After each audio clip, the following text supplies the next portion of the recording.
Good morning and welcome to the Professional Development Coordinators Training for 2022. For your convenience, this webinar will be recorded and posted on the Professional Learning website as a reference for you throughout the year and in case we experience any technical difficulties today. Microphones and cameras have been disabled to improve bandwidth and the reception, but please feel free to reach out to us with questions at any time.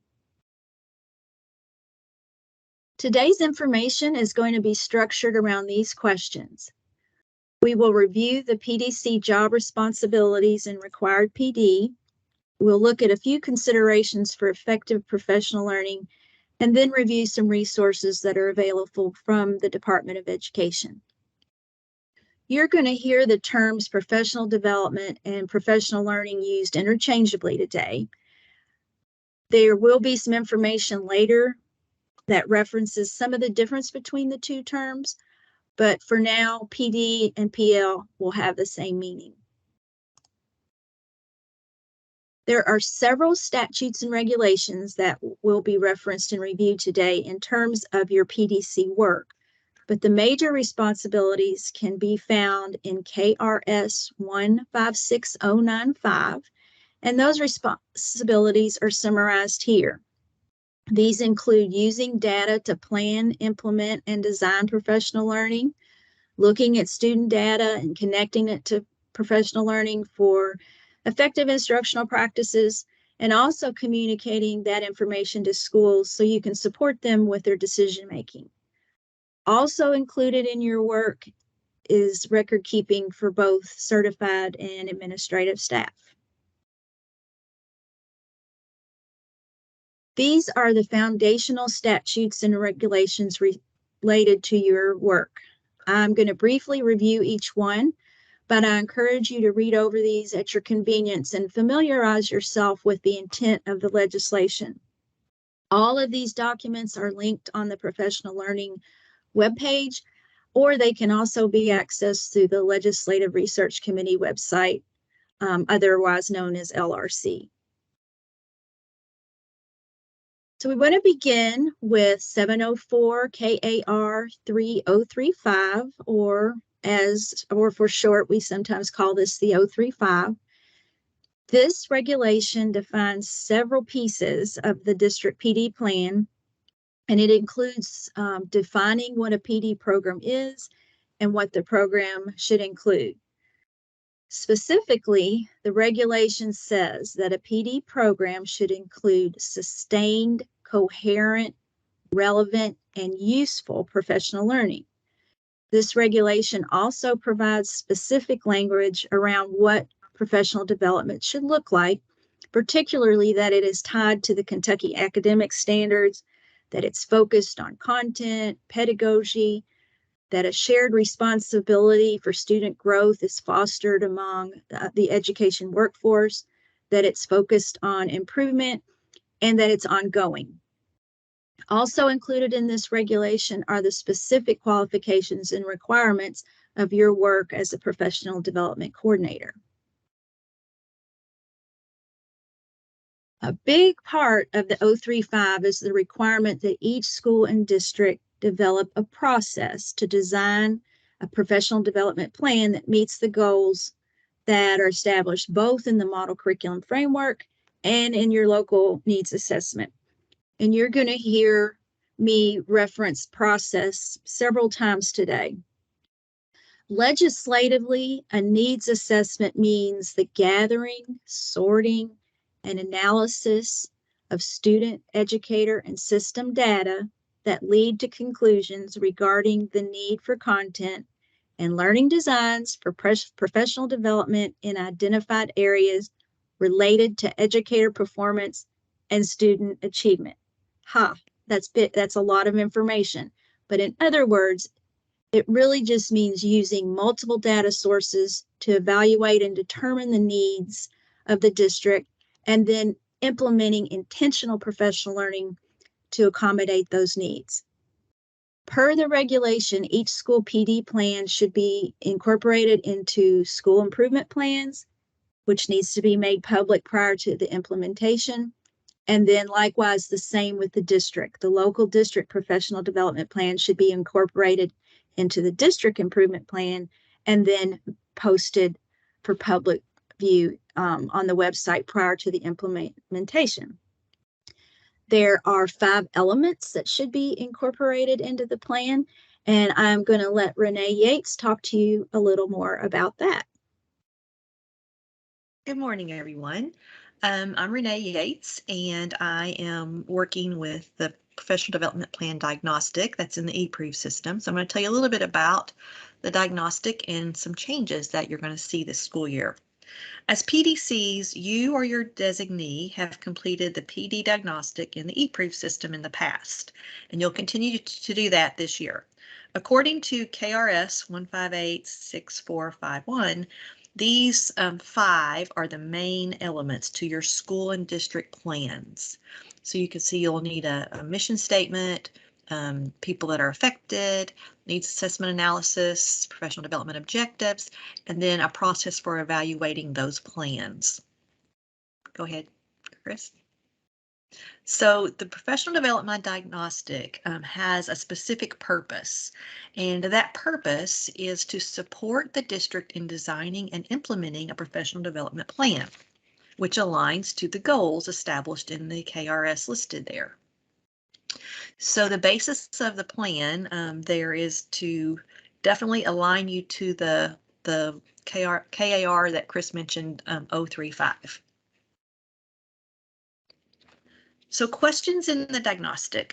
Language to the questions has been revised this spring to be more in line to the purpose of the diagnostic to support planning and implementation of professional development.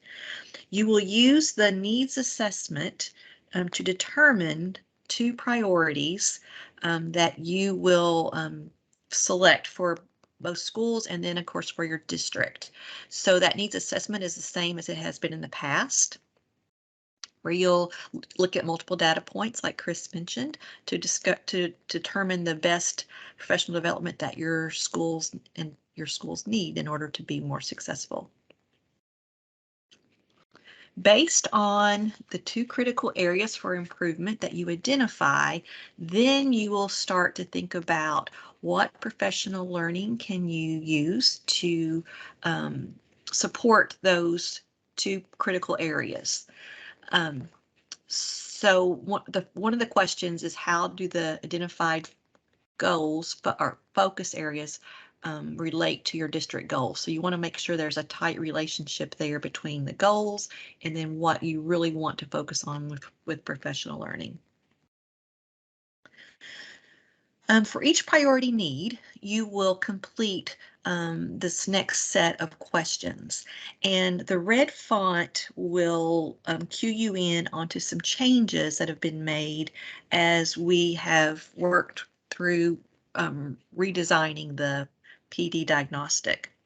So in part 4 of the diagnostic, there are specific questions to guide you in the planning process. This is the main part of the PD diagnostic to use with developing and planning the details of your school and district plans. You can see with the subsections that the diagnostic is asking for specific information. And this is a change from the past. In January, we did a random review of district PD diagnostics, and what we were finding is that many of the answers were generic, very generic.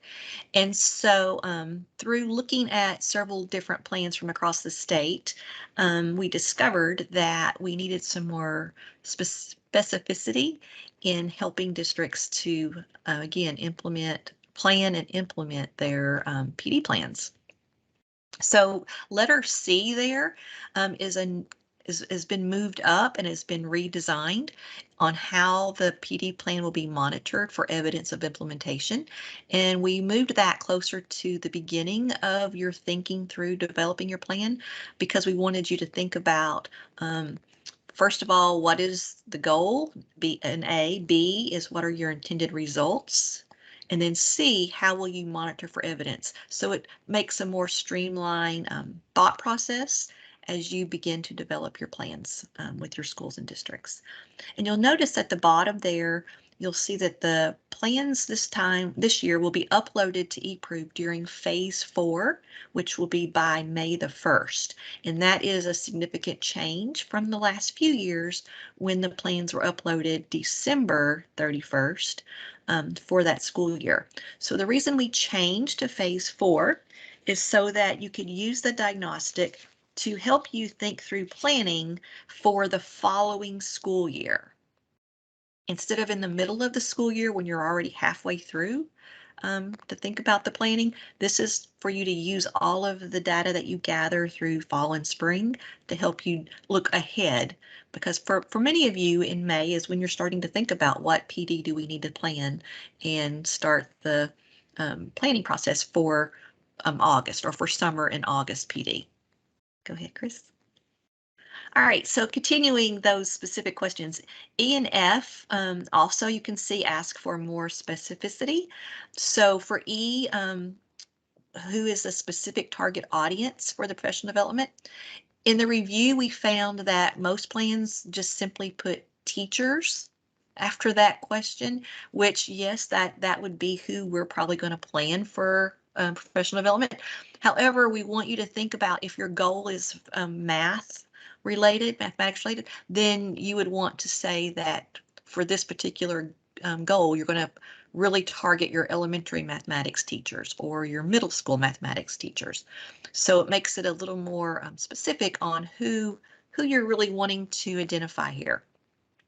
F is the same thing, what specific resources there, and you'll see that there are some examples on specific, we want you to think about what are specific resources you may need. Are you going to use the letters training through KDE? Are you going to have a vendor support you, maybe through MAP training or those other trainings that are out there? Are you going to need release time? So it's getting hopefully you to have the opportunity with your team to think more specifically of what you're going to need. G also ask for more specificity on ongoing supports. And you'll notice with all of these questions that we've added more examples for you. And we did that just to maybe help you to think through what you do want to do with your teachers and maybe get some ideas on some things that you can do to be for ongoing supports. Not that these are what you have to do, it's just more of an idea and giving you some opportunities to think through with your team. So what are the major changes? So we've changed this diagnostic from phase 3 in eProof to phase 4. The new upload due date will be May 1st of 2023, and that's for the 23-24 school year. So as of this time, you will not complete the diagnostic in December 2022. And I'm double checking on that information. There was a question in the chat about that information, so I'm double checking to make sure. But I think I believe what'll happen is you will just go to think through. Okay, now we're moving from phase 3 to phase 4, and so we'll just upload our information on 2023. There's changes in the language to the questions, again, for more intentionality and specificity as you plan with your team on what the following year's PD will look like. And then we've added some more specific examples there to help guide your thinking if needed. If you have questions, please ask. My email is right there on the slide. And if you knew me before, I had a number 2 in my email address at KDE, but that number 2 has been removed, and so now I'm just simply Renee.Yates, and I welcome to hear. I welcome your questions, and that you can contact me quickly at that email. All right, thank you so much, Renee. So I am going to start back in looking at the legislation with professional development programs. I want to start with KRS 156095. And this includes some additional language related to professional development programs that were defined in the 035, and particularly the relationship between professional learning and instruction. This statute also provides guidance related to the professional development coordinator role, long-term improvement plans. Also within this statute, you will find information on suicide prevention awareness, child abuse and neglect information, and I will talk about those required trainings later. If you are familiar with the Professional Learning Bulletin Board, this is also the legislation that initiated that. KRS 158070 is referred to as the school calendar bill, but there are two particular sections related to your work as a PDC. I do highly recommend that when you take the time to look at the legislation, that you have this one on hand, because there are a lot of regulations, anywhere from the school calendar requirements to very newly updated NTI information that are housed in this statute. But the first section I want to highlight is the language specific to certified staff PD requirements. And I'm just going to read that word for word off of the statute. Each local school board of education shall use 4 days of the minimum school term for professional development and collegial planning activities for the professional staff without the presence of students, pursuant to the requirements of KRS 156095. At the discretion of the superintendent, 1 day of professional development may be used for district-wide activities and for training that is mandated by federal or state law. The use of 3 days shall be planned by each school council, except that the district is encouraged to provide technical assistance and leadership to school councils to maximize existing resources and to encourage shared planning. So the technical assistance referenced here is aligned with another statute that I'll look at in just a second, but opens that door for PDCs to work collaboratively with school councils in planning that needs-based intentional professional learning that was mentioned earlier. Also within the school calendar bill, you will find the definition of the student instructional year, and also what a teacher professional day definition is in terms of state statute. So the second part of this calendar bill I want to mention provides language regarding flexible PD plans, and that is summarized here, but I'm going to read what is actually in the statute. A local board may approve a school's flexible professional development plan that permits teachers or other certified personnel within a school to participate in professional development activities outside the days scheduled in the school calendar or the regularly scheduled hours in the school workday, and receive credit towards the 4-day professional development requirement within the 185 days that a teacher shall be employed. In order to do this, the option must be reflected in the school's professional development component of the school improvement plan and approved by the local school board. If the local school board approves this, all professional development under the flexible option must be related to the teacher's classroom assignment and content area, or the administrator's job requirements, or is required by the school improvement plan, or is tied to the teacher or administrator's individual growth plan. The supervisor shall give prior approval and shall monitor compliance with the requirements of this paragraph. In the case of teachers, a professional development committee or the school council by council policy may be responsible for reviewing requests for approval.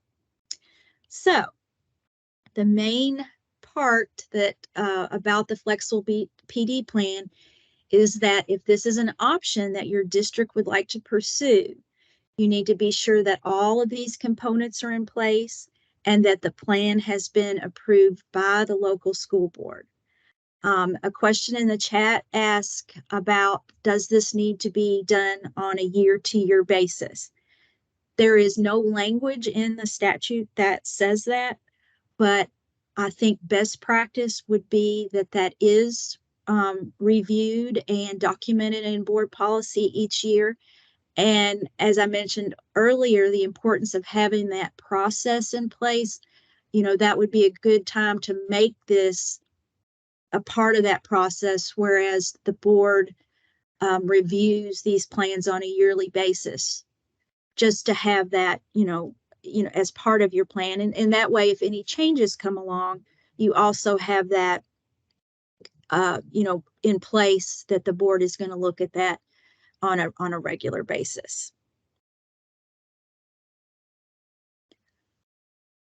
So although this provides guidance for site-based decision-making councils, this statute was mentioned earlier in terms of the school calendar bill regarding how your work as a PDC can support intentional planning at the school level. So this is the language that links back to the 095 and the technical assistance that should be provided to school councils in developing their professional development plans.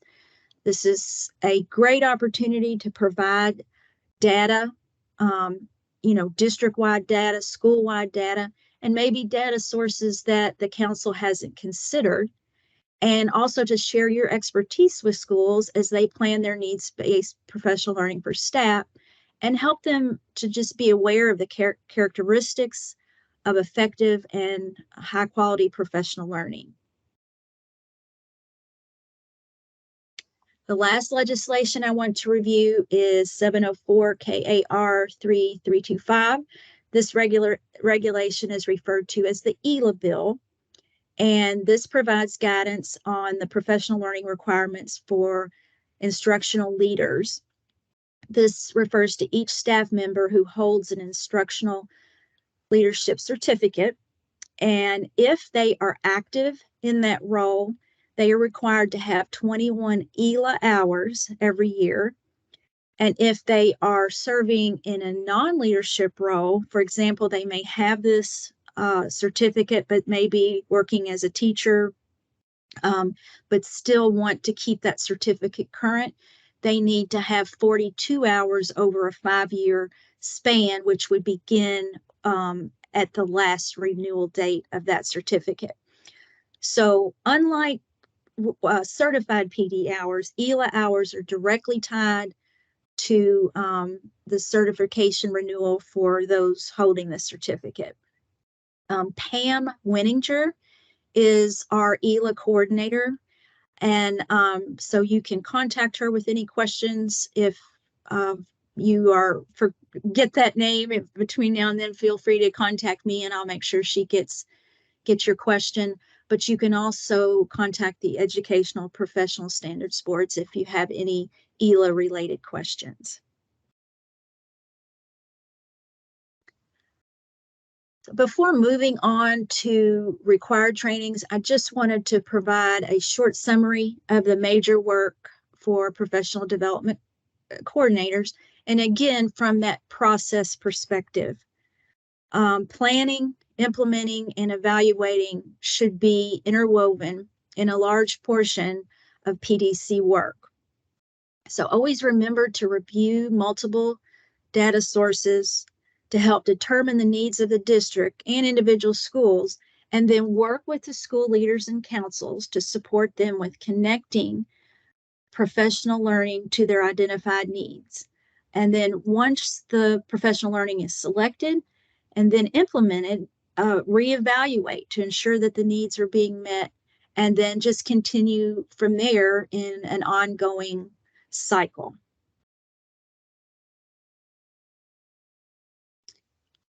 So that brings us to the next part of our training, and that is a look at required professional development.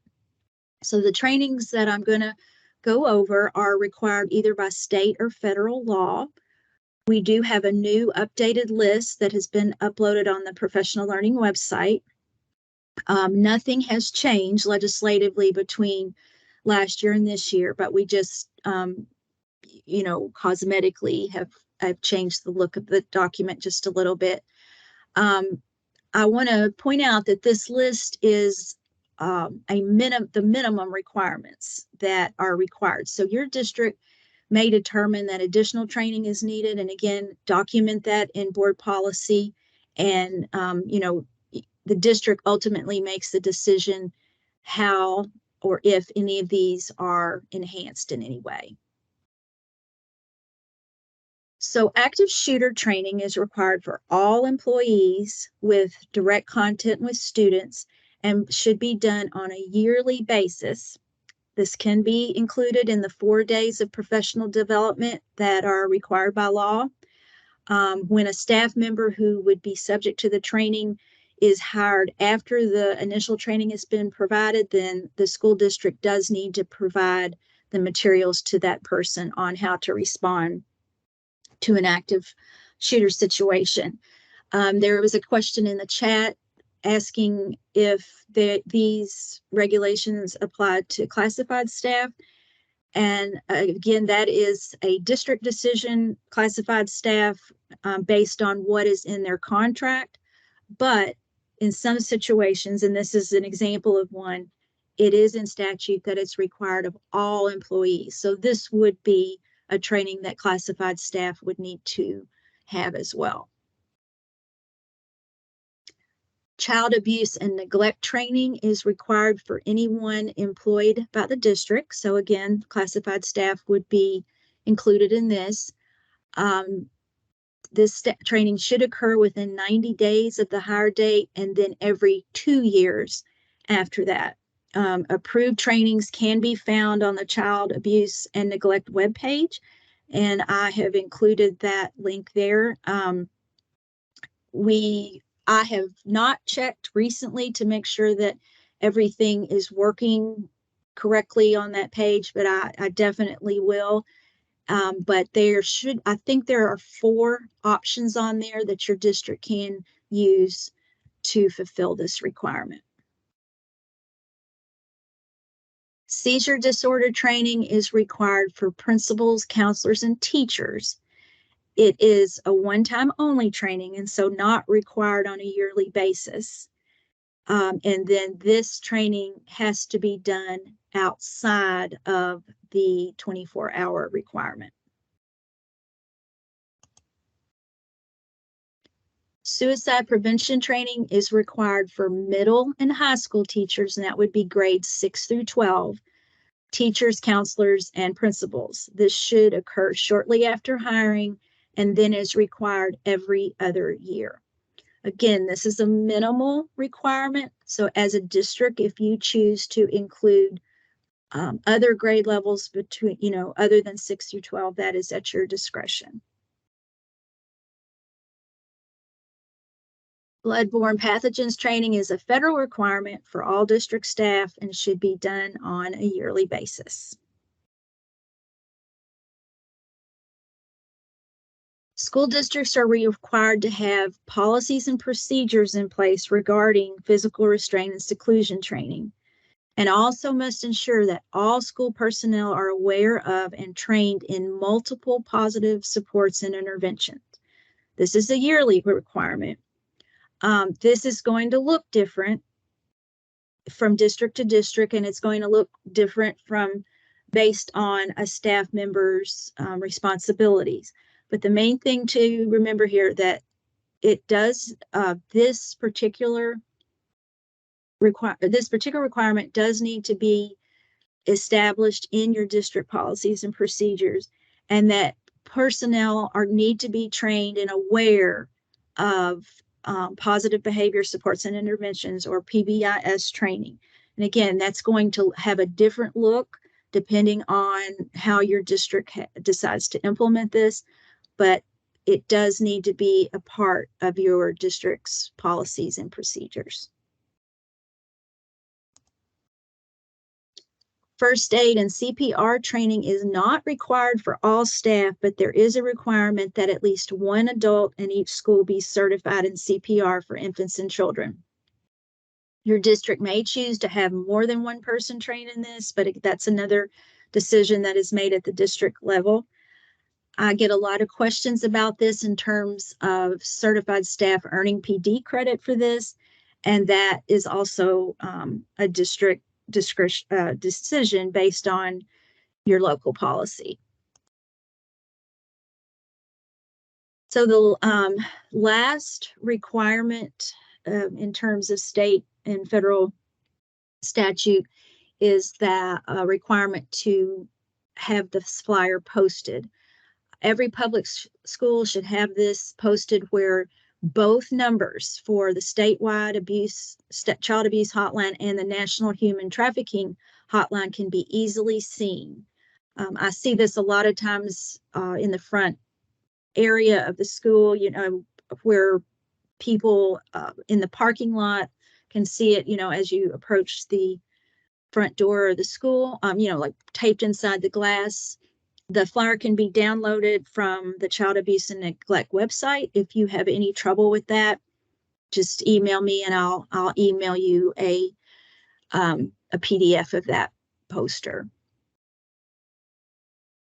So this is just a chart that kind of attempts to organize the required trainings and how they can and sometimes cannot fit within PD hours.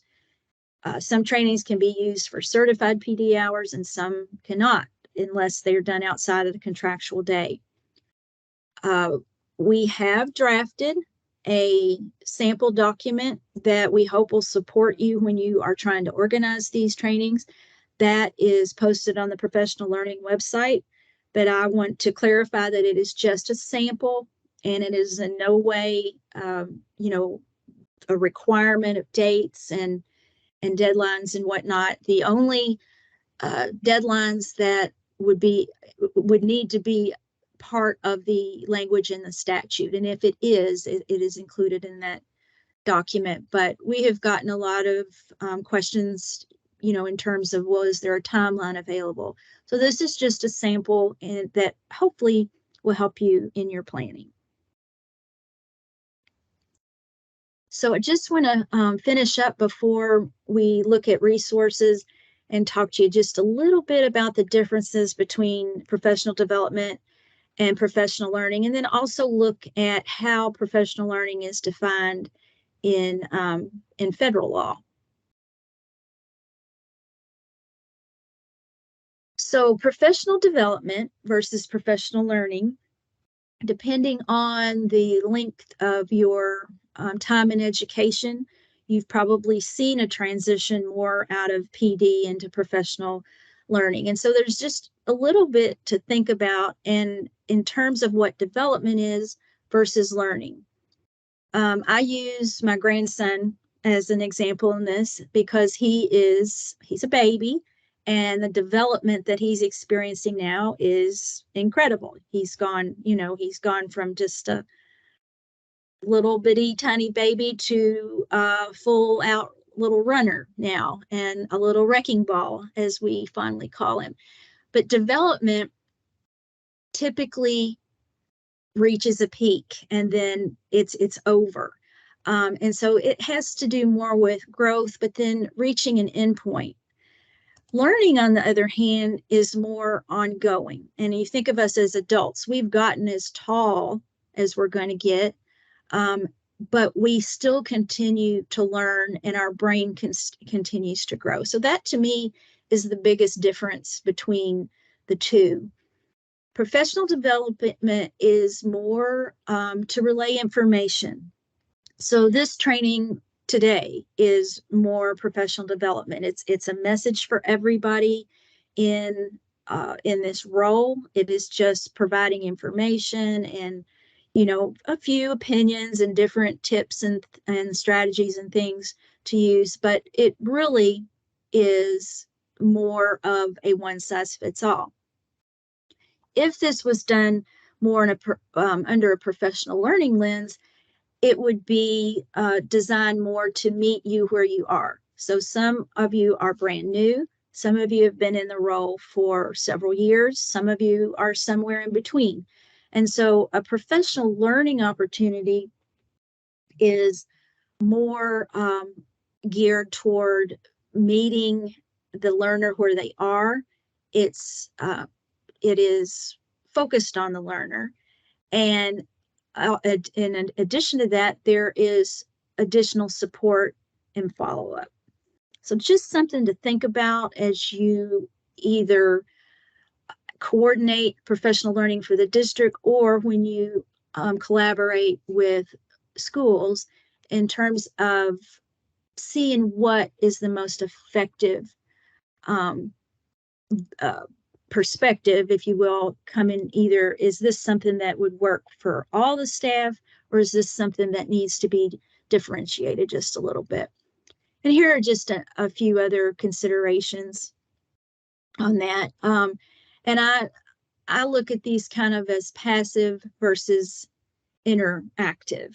And again, today, this is flat out professional development, not a lot of interaction, not customized.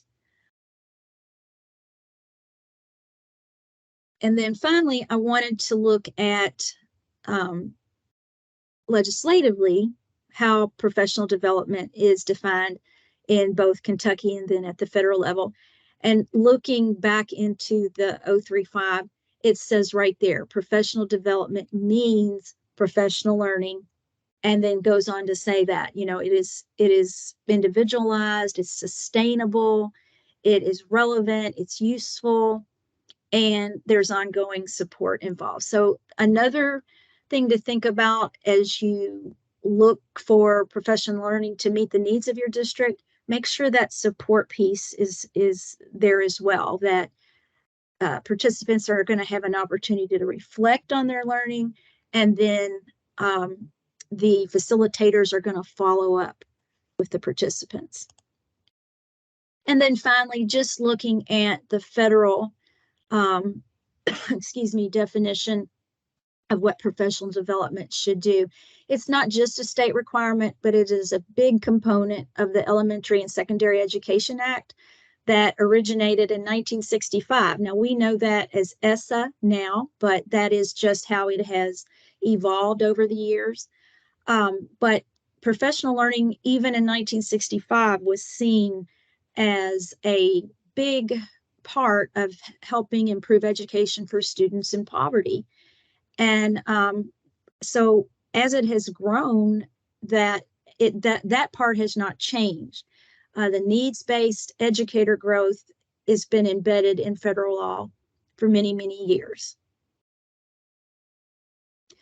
So here is my contact information. This was a lot of information to take in a small amount of time, but I do welcome your questions. And if it has to do with anything on here that may or may not be housed in our office, I will make sure that the questions get to the right people and that you get a response.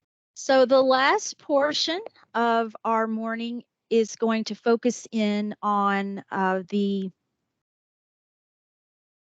it's going to focus in on resources that are available from the Department of Education.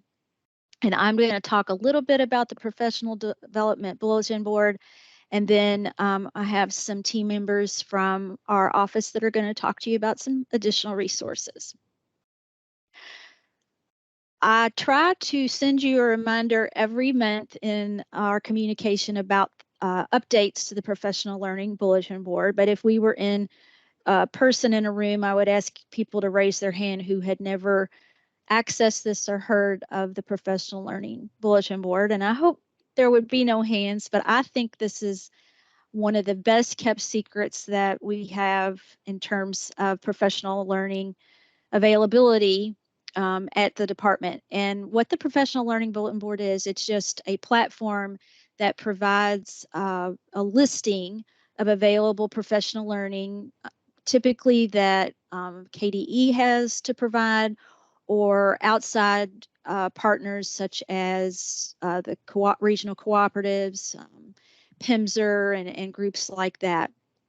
So to access it, you will go to the KDE website, and you can there's a search box at the top that you can either put Professional Learning Bulletin Board, but the easiest way is to scroll to the very bottom of the KDE website, and you will see that icon of the little Post-it note, and click on that. So this is just a screenshot again in terms of technical issues. It's a lot easier not to try to access the site because it sometimes bogs down the technology.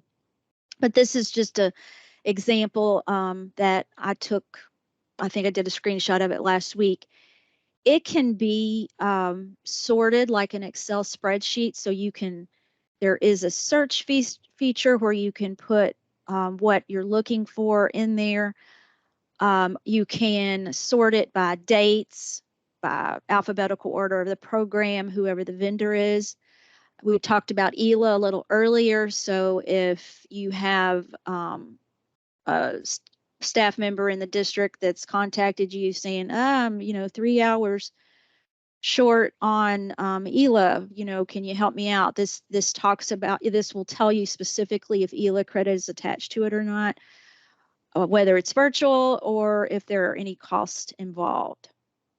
So just another portion of it, if you scroll down, there is also a section that has asynchronous or on-demand professional learning. So these would be available at any time. Now, if you were to go on the site right now, you're going to see that this section is blank. And that is because, like I mentioned earlier, on June 30th, that shuts everything off in terms of that's the end of that fiscal and school year. So we will work with this in the next couple weeks to bring the ones that are still available and still applicable for school year 23 back on. But this is how you would access those. And again, the links can click on to get more information. And then I always encourage everybody, if you have come upon a professional learning opportunity that your district has participated in and you think others in the state would benefit from it, by all means, post it here. Or if it's done by a third party, encourage them to post that information on the site. Last year, we had over 10,000 hits, and we felt pretty good about that. And we're curious if that was because of the pandemic, or if it wasn't. In looking at the hits that we've had so far this year, it's really kind of in line with that number. So we do feel like it is being accessed, but we encourage you to access it and then also share this with staff in your district who may be looking for a particular area that they would like to learn more about. So I am going to hand things over to my coworkers, Misty Higgins and Fox Demoisey, and they're going to talk to you a little bit about resources that are available through KDE. I believe, Fox, are you bringing slides up? Correct. Yep. Yep, now. Perfect. Well, as he is getting those up, just good morning, everyone. We are excited to be here with you. My name is Misty Higgins, and I am here with Fox Demoisey, and we are professional learning coordinators in the Office of Teaching and Learning here at the Department of Education. And we want to spend just a little bit of time with you sharing some of the resources that we have available to support standards implementation at the local level. And so, in case you are not familiar with this, to access all of our standards resources, you can go to kystandards.org, and it really is your one-stop shop for everything standards related. So when you go to the homepage, you're going to see two options. That first option is to explore your standards. And when you click on this, it's going to take you to a page where you can access and download a PDF of each of the standards documents. Now, if you go back to the homepage, your second option is your standards resources. So again, when you click on that option, it's going to take you to a page where you can see that all of our resources are divided into two categories. We have general resources and then content specific resources. And as you can see, there are a whole lot of resources that are available on the website. But for our purposes today, we really just want to highlight a few that we think might be of most interest to you in your role and really thinking about supporting standards implementation. And so what we have done is for the resources that we're going to highlight with you, we've divided them into three categories. So what are some that we have that will support school and district leaders around professional learning, resources that we have for teachers, and then also resources for families. So we are going to start by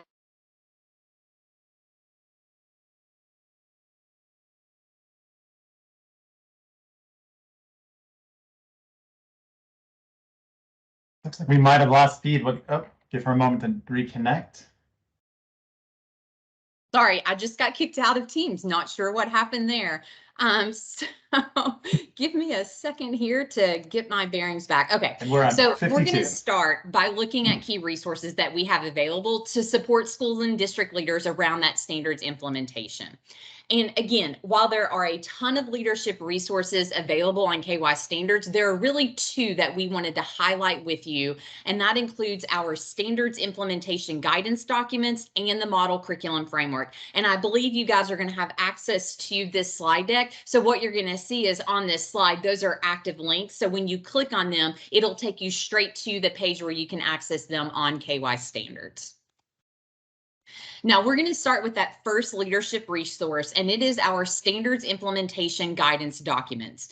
These documents are designed to assist school and district leaders with identifying resources that we have available to support the various stages of standards implementation. You know, we recognize that schools and districts are all likely in different places when it comes to implementation of the standards. So these documents are organized around the major areas of implementation and then the resources that we have to support those particular areas with links to everything for quick access.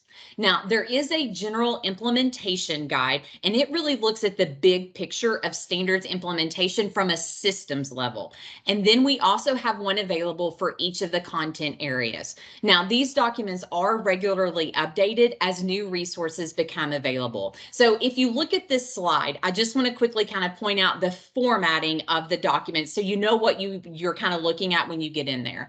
On the left-hand side, that is a screenshot from page 1 of the general implementation guidance document. And as you can see, it's kind of framed around big questions that are a critical component of standards implementation. And again, the general guidance document is looking at that systems level. And when we created this document, it really is kind of looking at backward design. Like, so what is listed first would be one of the first areas that you would want to address at the local level. So the question there is looking at, you know, what resources are available to support us aligning our curriculum to the Kentucky academic standards. And then right underneath of that, it'll list the resources that we have, a brief description of their purpose, and then links to them.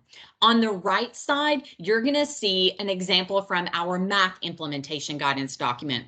So again, this is just a screenshot from page 1. You'll see it has the same format, but here the questions are like the very first one is, you know, how do we even begin implementation of the math standards? The second box is looking at, okay, I'm new to the CAS, where do I start? And then as you look in that third box, you'll see it'll say something around, I'm ready to go deeper. Now, one of the reasons we really wanted to highlight these documents with you, especially those content specific ones, is we recognize that every school and district has teachers coming in from a lot of different avenues, whether it is from a teacher prep program, alternative certification, option 6. So these resources really give you the overview of everything that's on KY standards for each content area and how you can differentiate professional learning supports for your teachers to really help them maximize their classroom instruction around the standards that they are implementing.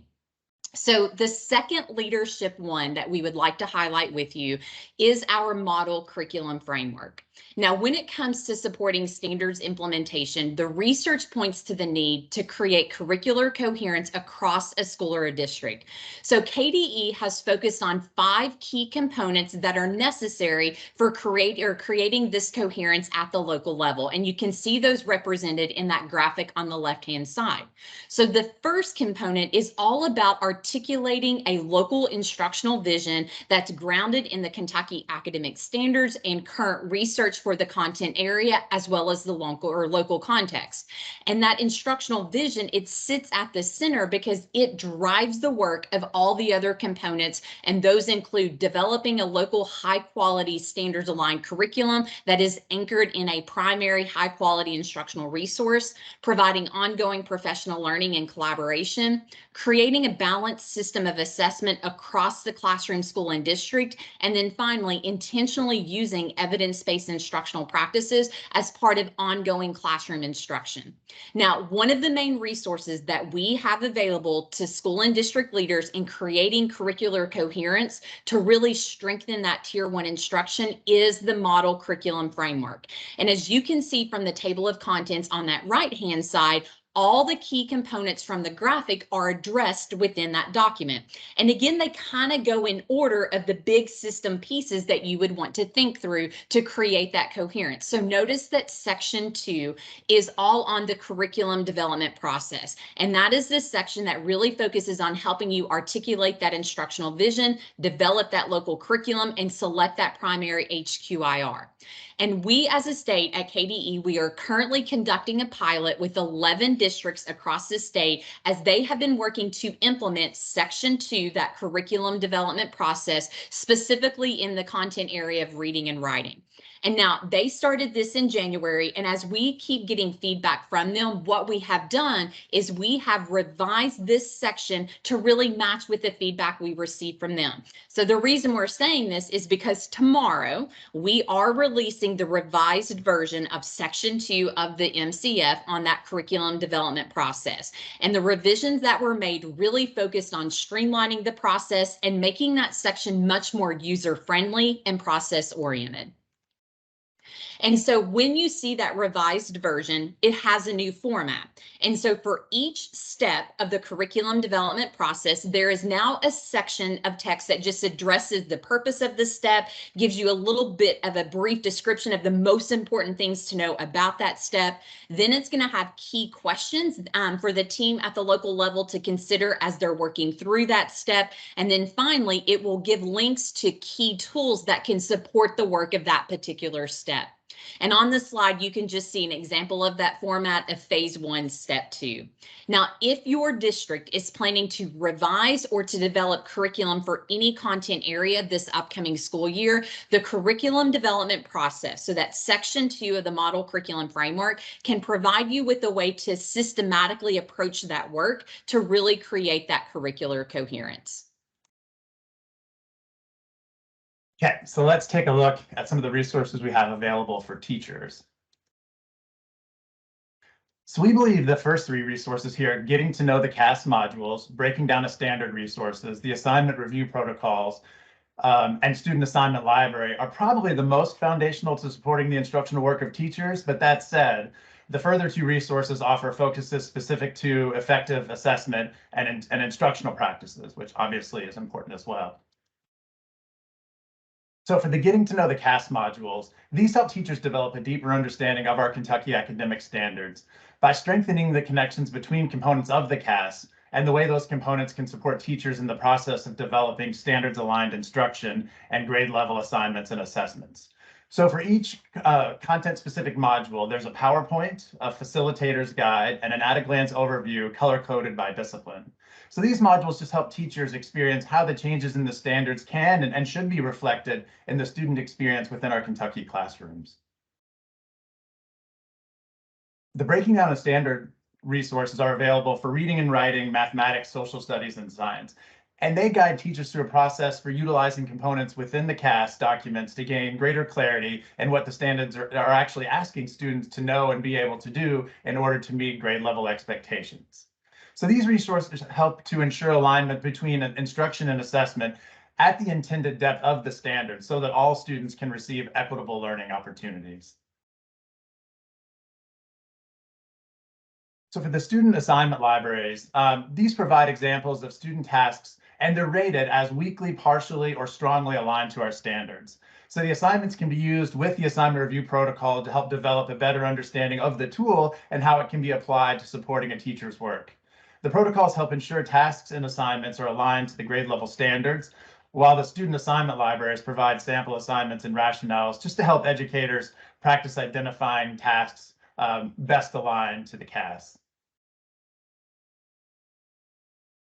The Balanced Assessment Modules professional learning series, developed in partnership with West Ed, is designed to support educators in leveraging quality assessment practices to effectively implement the standards and support all students in achieving their grade level learning goals. So each Balanced Assessment module contains a PowerPoint and a facilitator's guide for a 1-hour professional learning session, as well as a 1-hour teacher collaboration activity. The evidence-based instructional strategies are our most recently released resource. We worked on these last year and then published them in phases as they went through the vetting process. So they help equitably ensure that all teachers are equipped to offer students effective instruction.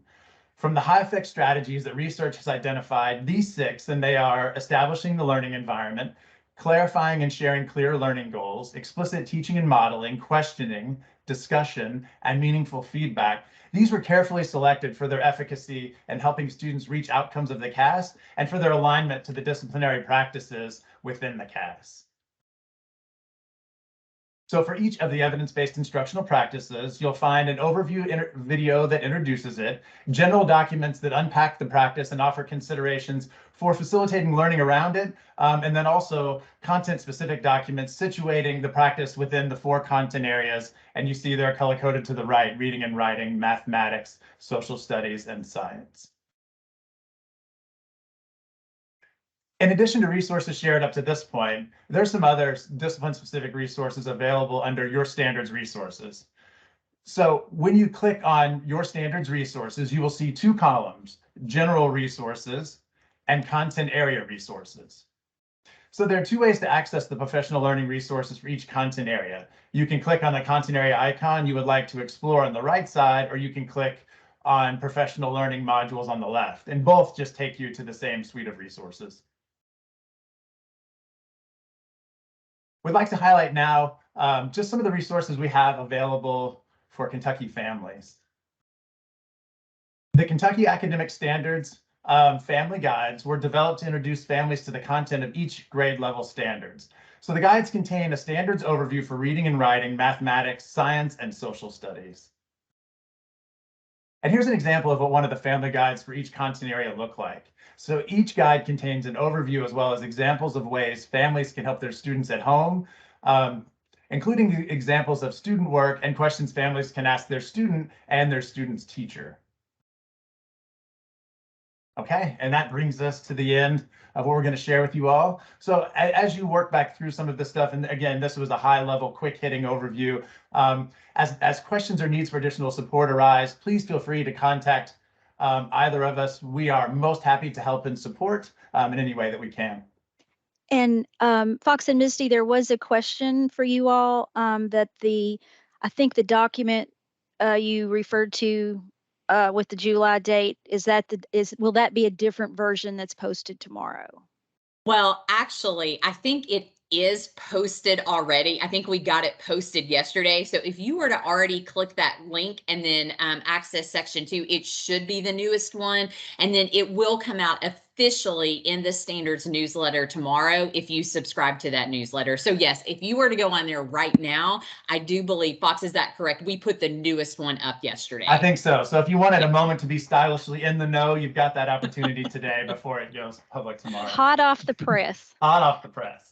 And I did put the links for what the documents they were referring to in the chat, and then I put one in there for everyone. If you do not already receive the standards newsletter, I would recommend that you subscribe, because you will have all this access to all this information like today, hot off the press. And then, Chris, just one final thing that I would like to say, as PDCs, you all have or you're much more in touch with what people need in the field. So when it comes to standards implementation, assessment, instruction, all of those pieces, please feel free to email Fox and myself with any feedback of where you see there's a need and maybe we don't yet have resources for that. So we value feedback that you can give us so we can make sure we're meeting the needs out in the field. And like I said, we know there are a lot of unique challenges right now. So the more feedback you can give us, the more we can make sure we're tailoring those resources to fit those needs. Yeah, your expertise would be fantastic.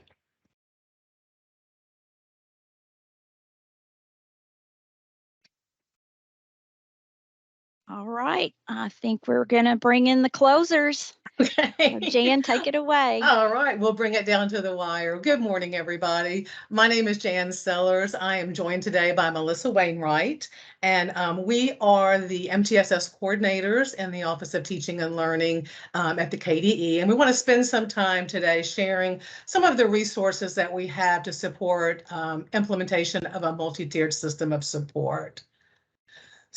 So our key resource for you, and Melissa has dropped a link to the webpage in the chat for you, is the KYMTSS website. And it is really what we have that's designed to communicate a common message around MTSS, and it really functions as your toolkit to support your district and schools in their understanding of what we mean by a comprehensive multi-tiered system of support, as well as to support them in implementation, improvement, or sustainability of an integrated system.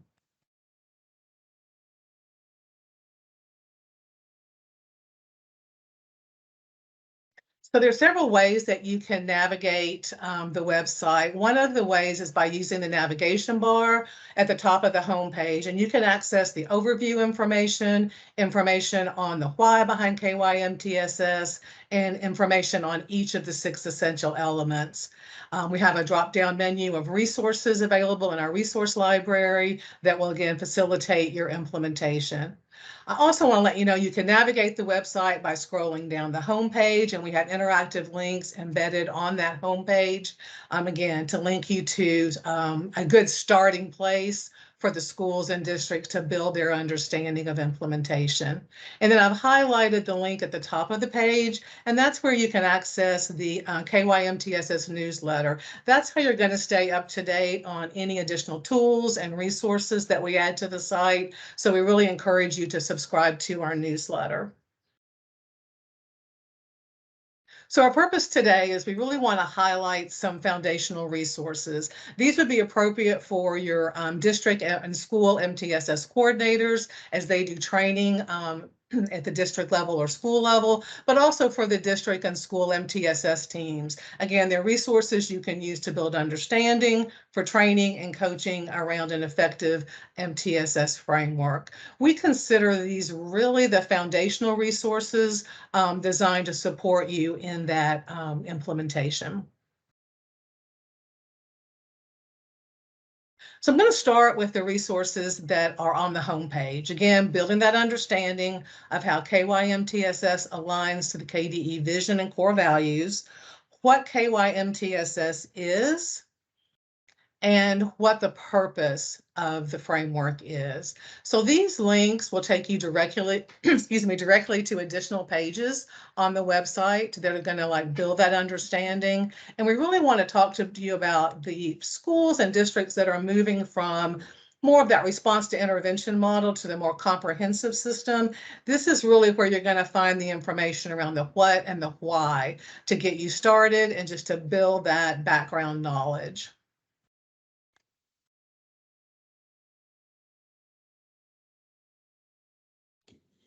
The KYMTSS overview page provides the definition of MTSS, and that is just a foundational piece. It's very critical in the process, and I would just encourage you to continue to bring people to that definition as they think about what is MTSS and what is it within the framework that Kentucky has established. You'll also see the KYMTSS graphic in the circle there, the golden circle there on the screen, and that shows the interconnectedness of the 6 essential elements. And at the bottom of the page, you see a small crosswalk, and the crosswalk helps to give a pathway from RTI to KYMTSS, and you can see there are 3 white columns of some systems that people are typically familiar with: RTI, PBIS, and ISF, or Inter-Systems Connected Frameworks.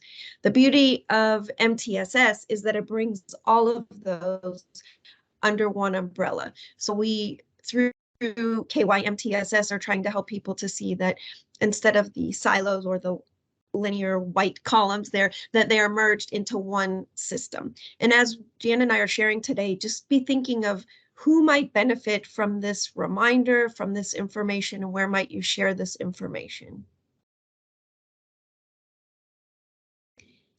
Always essential to any part of the work that we do is the why behind it.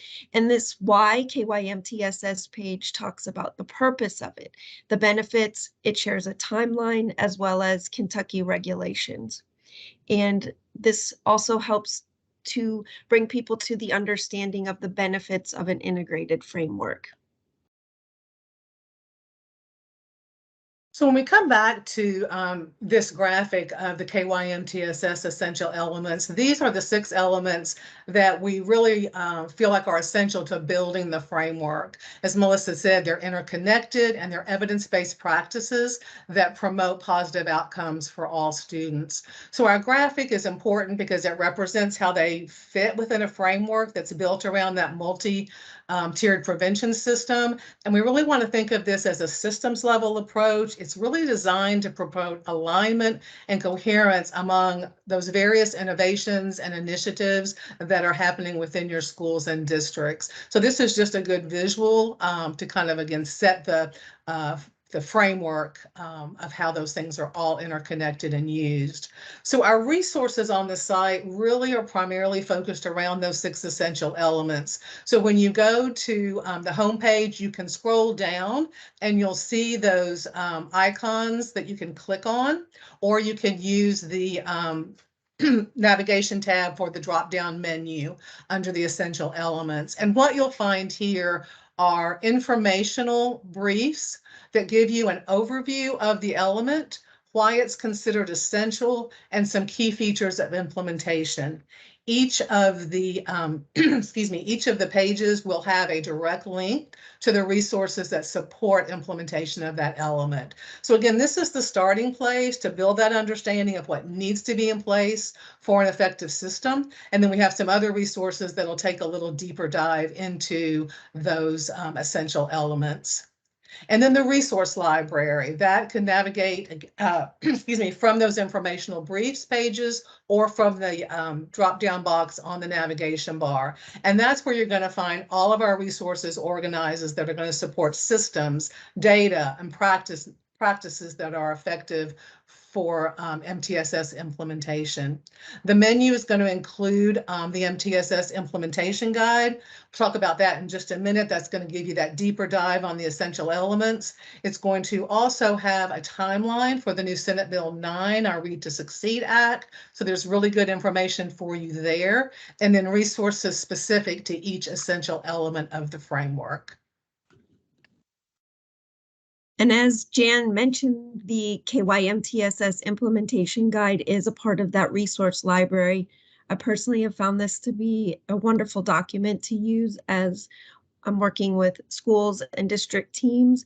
This was introduced last school year, and it just contains a wealth of in-depth information on the essential elements. It has references for times that it can be used throughout the journey of implementation and building that MTSS framework. It can serve as a point of reference for you individually, for other educators, as well as working with teams. And I love it because it has questions and guiding documents and just a wealth of information for implementing the process of MTSS. As Jan mentioned, there are within the resource library these pages that go with each of the 6 essential elements. And you'll notice that it has key resources as well as additional resources at the bottom. So each one of the elements has its own separate part that gives key resources and additional resources that will be kept up to date. And it has national technical assistance centers that are referenced, as well as other points of reference that would be interagency within KDE. So it's a great place to, if you're working on a particular element, to go to see where you can have specific support. There are within KYMTSS, as we've stated, resources that give definitions, the purpose, the why, the 6 elements, and the resource library.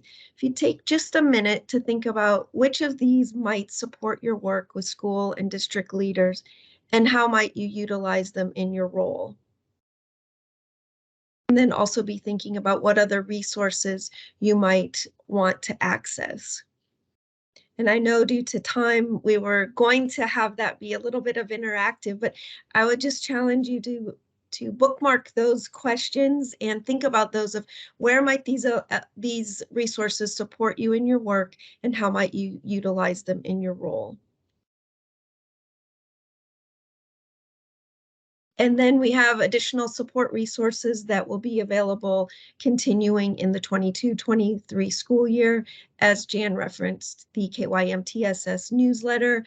Go to the website and sign up for that. If you want to look through the archive newsletters, you can also access those on the website.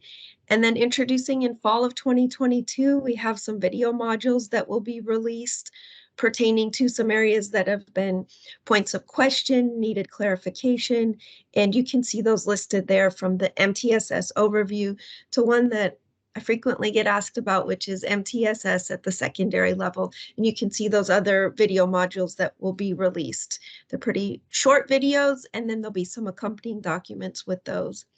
We're also going to be offering some regional trainings, and look for those to be advertised through KDE and on your regional cooperative, how they let you know about their professional learning. Those will be at the local cooperative areas, and there'll be regional trainings throughout the school year.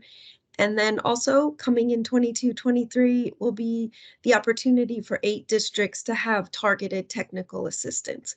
Perhaps someone on this call will be one of those districts, and watch out for that advertisement about that. There'll be an application, and Jan and I would love to have the opportunity to work with you and to partner with you. And that would just be some additional support that could be offered to those targeted assistants. And that could be anywhere in your implementation process of MTSS. And there's our contact information. Jan and I are happy to answer questions, to partner with you in your journey with MTS implementation. And I just encourage you, as you're planning your professional learning throughout the year, how can you help people to understand where what you're doing falls within that framework of MTSS. Thank you. Thank you all. And Melissa put the link to the KYMTSS website in the chat, so you have a link for that. And that, am I right in saying that that's where they can also subscribe to the newsletter, is on that site? Yes. Okay. Correct. Yes. Okay. When the communication that I send out each month, I do actually go in there and cut and paste from their newsletters. I have to confess, a lot of that I do not do not come up with that always on my own, but sometimes I may miss one. So I think it's a good idea to subscribe to those as well. So there is just one question about the it's actually for me, but Melissa or Jan, if you do not mind to hit to the next slide. Sure. This is probably what everybody's been waiting for, on top of all the great information we've had today. the PDC videos and PowerPoints for today and the one in the spring. So yes, what I'll do is Renee doesn't know it yet, but she's going to help me edit what we did earlier to condense that and make that flow a little smoother. And then we will combine that with the second portion. So it'll be one smooth video. We'll upload that to the professional learning website. It has to go through some steps before it gets there. So it'll probably be sometime next week. The PowerPoint will also be uploaded there. And then the event that we had in the spring is already posted on the professional learning website. And I put that link in the chat. It's called the PDC Spring Forum. So that recording and PowerPoint is already available there. So this is foremost how we really would love your feedback. We do really read it all, and we want to try to improve. And like Misty said, we are always very interested in hearing how we can support you. So please take a second to fill that out either by the link or the QR code. And let me go ahead and just put that link in the chat. That may be easier. But also this, if you do need ELA credit, this is how that will be generated. So I will stay on here a few minutes in case anybody has any additional questions. But if not, please feel free to exit the meeting. Thank you so much for hanging with us, and hope you enjoy. I can't really say the rest of the summer because in the world of education, we've just started on the new year, but I hope you have an enjoyable rest of your week and stay safe. Thank you.